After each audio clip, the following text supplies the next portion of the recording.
അമ്മേ പരിശുദ്ധമേ, അമ്മേ പരിശുദ്ധമേ, ദൈവമാതാവേ, കൃപാസനത്തിലൂടെ ഞങ്ങൾക്കും ഞങ്ങളുടെ ദേശത്തിനും അമ്മ മധ്യസ്ഥം തേടി തന്ന എല്ലാ അനുഗ്രഹങ്ങൾക്കും കൃപകൾക്കും ഞങ്ങളിപ്പോൾ ഹൃദയം നിറഞ്ഞ നന്ദി പറയുന്നു. അമ്മേ പരിശുദ്ധമേ, ദൈവമാതാവേ, 2004 ഡിസംബർ 7 ഉച്ചകഴിഞ്ഞ് 2:30 കൃപാസനത്തിൽ സംഭവിച്ച അമ്മയുടെ പ്രത്യക്ഷപ്പെടലിനെക്കുറിച്ച് തിരുസഭയ്ക്ക് സമർപ്പിച്ചിരിക്കുന്ന പഠനരേഖകളുടെ മേൽ സഭാത്മകമായ പഠനം ആരംഭിക്കുവാൻ ഞങ്ങൾ പ്രാർത്ഥിക്കുന്നു.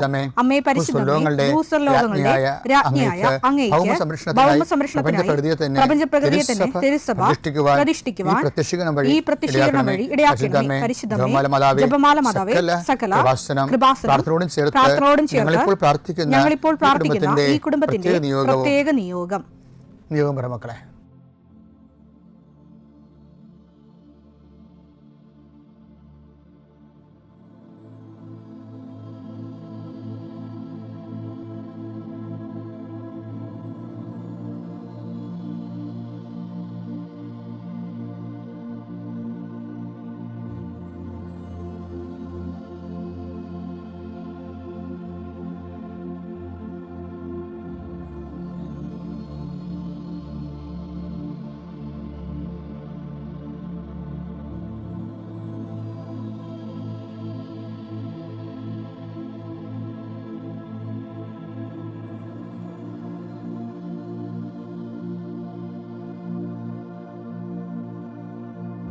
അമ്മയുടെ പ്രത്യക്ഷീകരണത്തിന്റെ ഈ അനുഗ്രഹവേളയിൽ ഞങ്ങൾക്ക് സാധിച്ചു തരുവാൻ കനിയണമേ.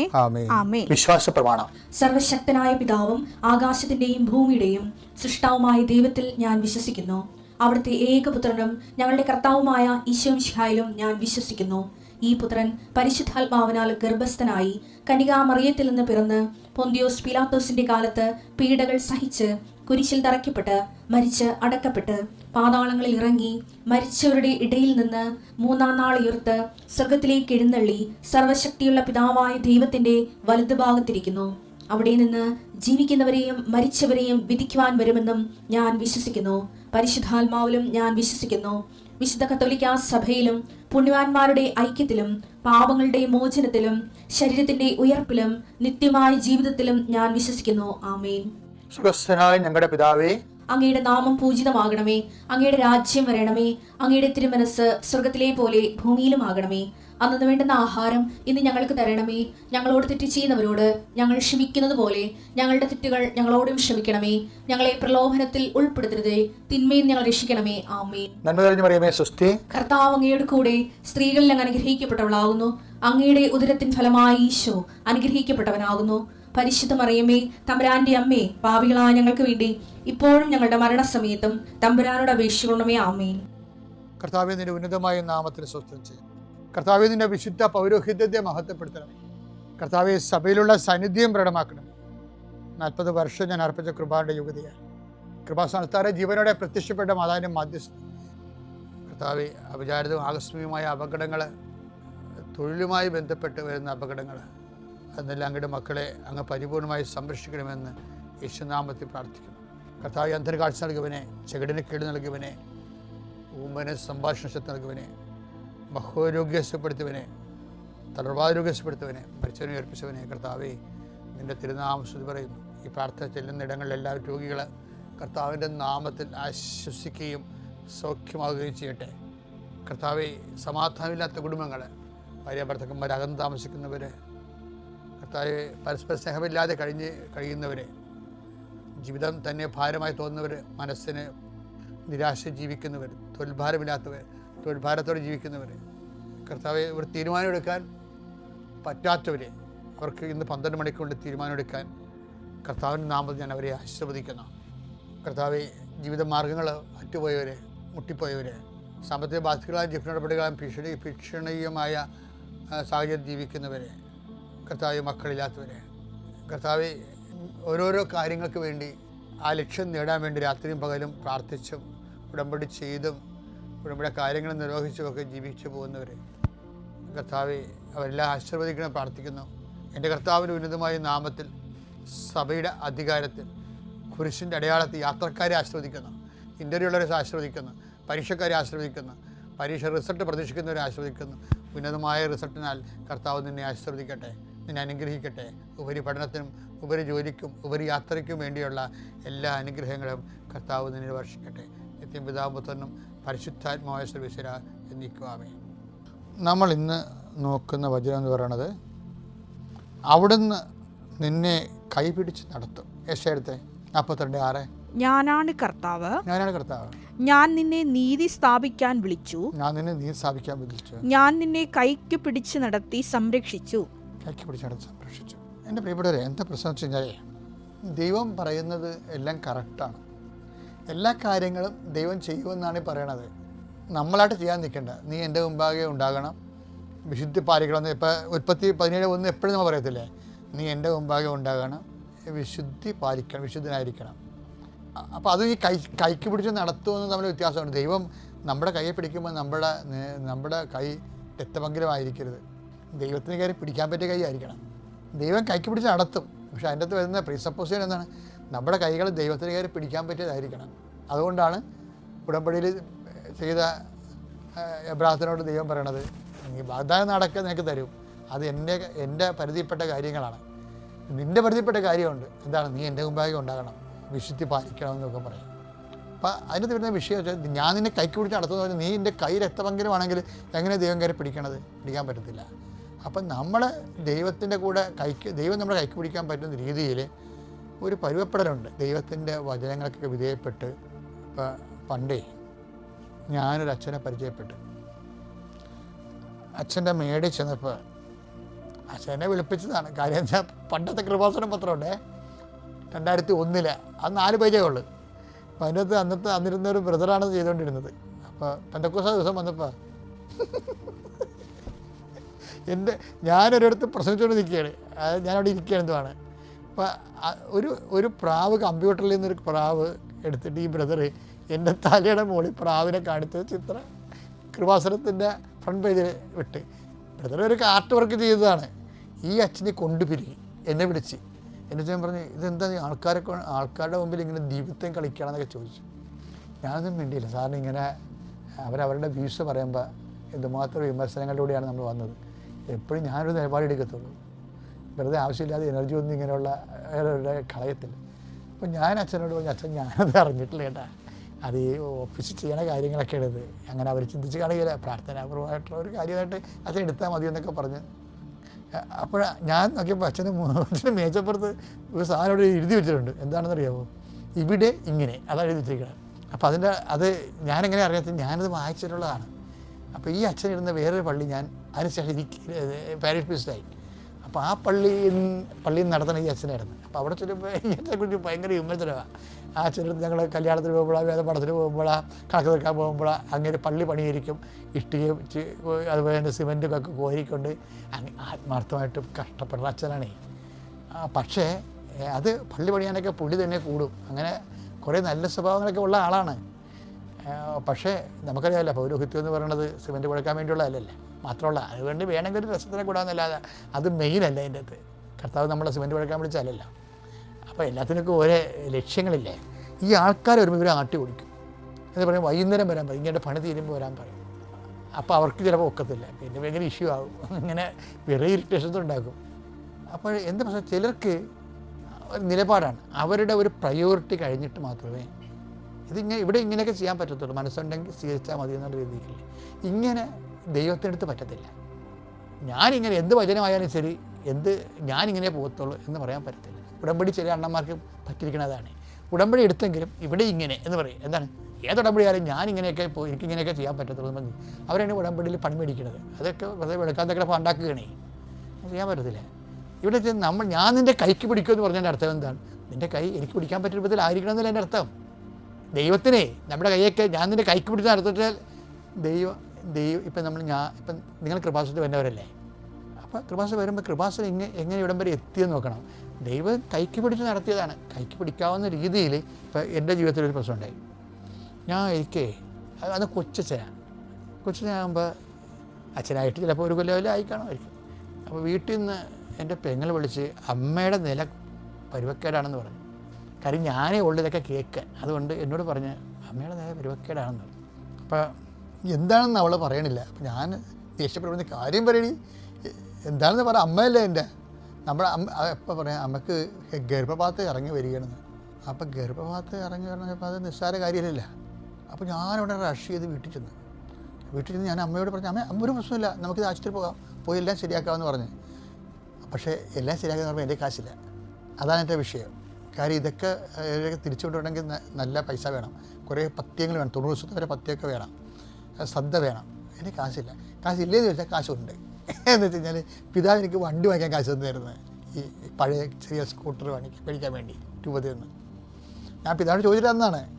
എന്താ വെച്ചാൽ എനിക്ക് 3 പള്ളി ഉണ്ടായിരുന്നു അന്ന്. അപ്പോൾ ഓരോ പള്ളിയും 10 കിലോമീറ്റർ 8 കിലോമീറ്ററൊക്കെ അകലെയായിരുന്നു. അപ്പോൾ ഇടവക പള്ളിയിൽ നിന്ന് ഞാനൊക്കെ പള്ളിയിൽ പോകണം. അപ്പോൾ ഞാനൊരു BSS സൈക്കിളിനാണ് പോയിക്കൊണ്ടിരുന്നത്.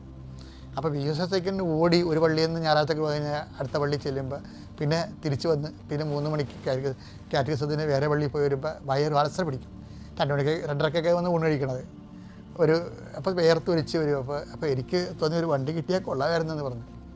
അപ്പോൾ ഞാൻ പിതാവ് വണ്ടി വേണ്ട. അപ്പം അന്ന് രൂപത്തിൽ അങ്ങനെ വണ്ടി വാങ്ങിച്ചു കൊടുക്കുന്ന സിസ്റ്റമൊന്നുമില്ല.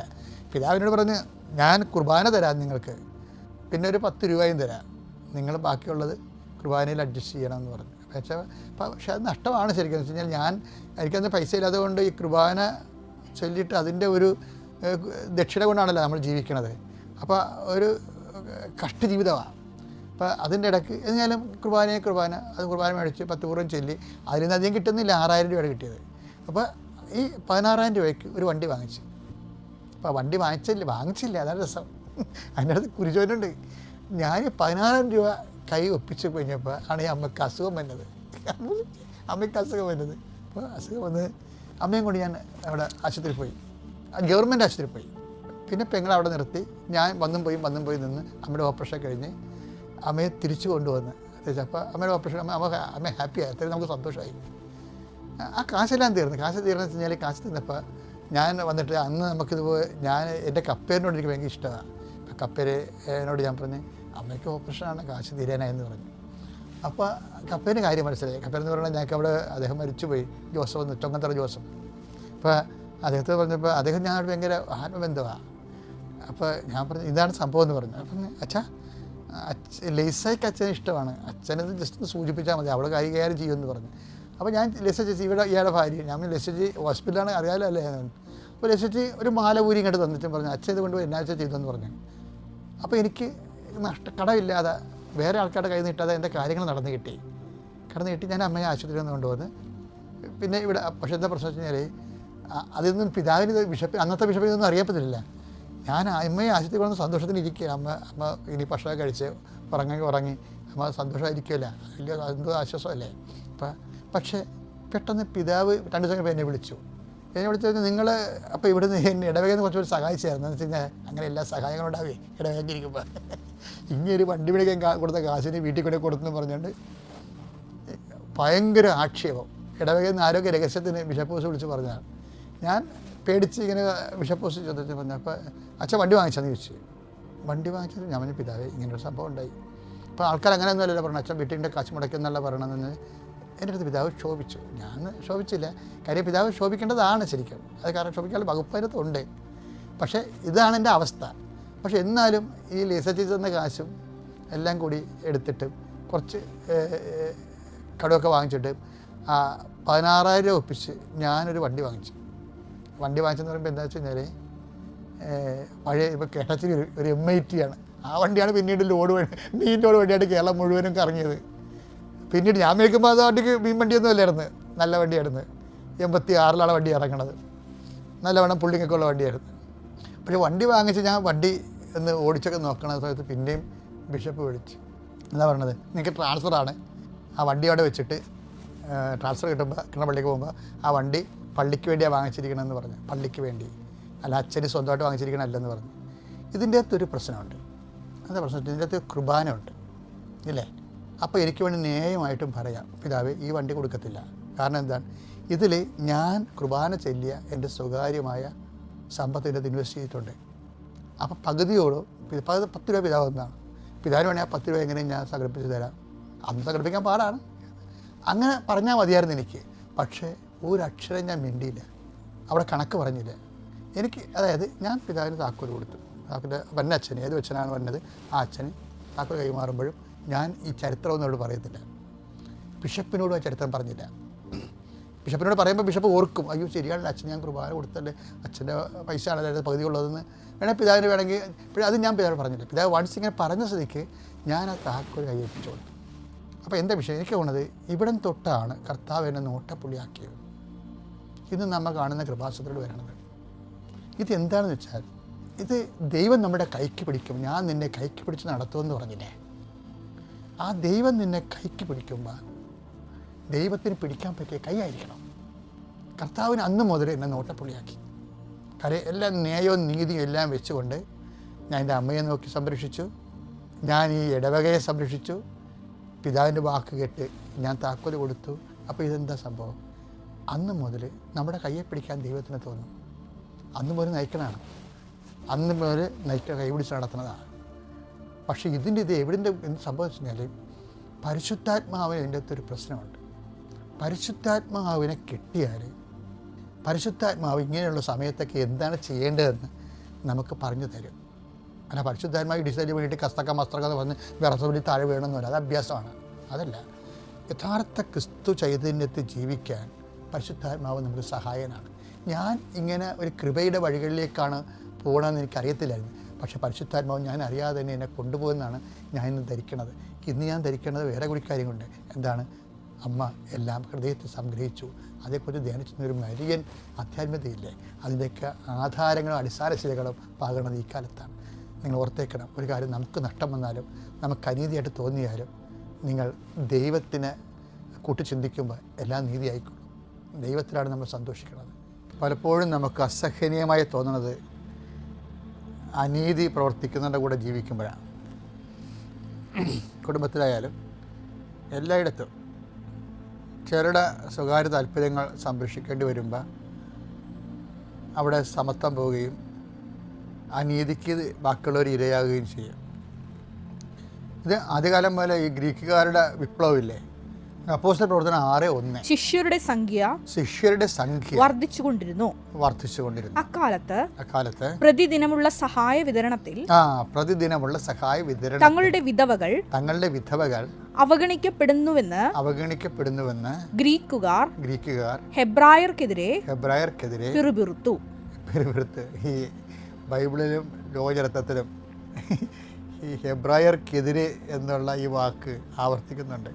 കാര്യം യഹൂദർ എവിടെ പോയാലും, യഹൂദന്മാർ പല രാജ്യങ്ങളിൽ പോയായിരുന്നല്ലോ, അവർക്ക് അവിടെ എല്ലാം പീഡനങ്ങളാണ് ഉണ്ടായിരുന്നത് എന്ന് പറയുമ്പോഴും എന്തുകൊണ്ട് ഇവരെ ആൾക്കാർ പീഡിപ്പിച്ചു എന്നുള്ള ചോദ്യം നമ്മൾ ആൻസർ ചെയ്യേണ്ടി വരും. അതെന്ന് വെച്ചാൽ ഇവർ എപ്പോഴും മറ്റുള്ളവരെ അവോയ്ഡ് ചെയ്യണ പോലെ മറ്റു രാജ്യക്കാർക്ക് തോന്നും. ഇപ്പോൾ ഇംഗ്ലീഷുകാരുടെ രാജ്യത്ത് ചെന്നപ്പോൾ സ്പാനിഷിൽ നിന്നാണ് ഇവർക്ക് കൂടുതൽ പ്രയാസങ്ങളുണ്ടായത്. പക്ഷേ ഇംഗ്ലീഷ് രാജ്യത്ത് മോശമില്ല ഇവർ.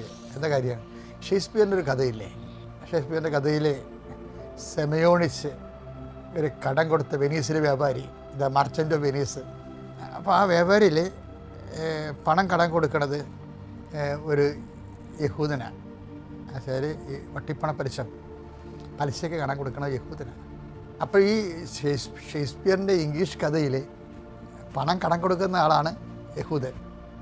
അപ്പോൾ അയാൾ ആ കട ഈടാക്കുന്നതിന് പകരം കോടതി വെച്ച് മാംസം വെട്ടിച്ചോദിക്കുന്നുണ്ട്. പിന്നെ അത് നമ്മുടെ ഷിബിയുടെ കഥ പോലെ, ഷിബി വെച്ചാൽ ഈ ഷേക്സ്പിയർ ഇവിടുന്ന് മോഷ്ടിച്ചാണെന്ന് തോന്നുന്ന കഥ, ചിലപ്പതികാരത്തിൽ നിന്ന്. സെമയോണിസിനെ ഇത് കൊടുക്കുമ്പോൾ കോടതി എന്ന് പറയണത് മാംസം തരാതെ പറഞ്ഞിട്ടുള്ളൂ, രക്തം പൊടിയരുതെന്ന് പറയും. അത് നമ്മളുടെ കഥയാണ്, ചിലപ്പതികാരത്തിലെ കഥയാണ്. ഷേക്സ്പിയർ അതിൽ നിന്ന് പ്രചോദനം ഉൾക്കൊണ്ടതാണ്, അടിച്ചു മാറ്റിയതാണെന്ന് നമുക്കറിയാൻ പാടില്ല. ആ കഥയിൽ അങ്ങനെ ഒരു രംഗമുണ്ട്. അപ്പോൾ ഇവിടെ ചെന്നാൽ ഈ ആളെ പെരുകുമ്പോൾ അനീതികളുണ്ടാവും. അതാണ് ആളെ പിടിച്ച് പറഞ്ഞത്. കുടുംബത്തിലും അങ്ങനെയാണ്.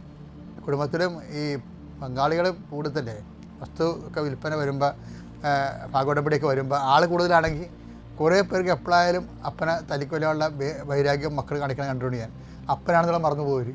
പക്ഷേ പങ്കിട്ട് വന്നപ്പോൾ ചില സ്ഥലം കിട്ടി, സ്ഥലം ഇത്തിരി കൂടുതലുണ്ടെങ്കിലും അങ്ങനെ വരുമാനമൊന്നുമില്ല.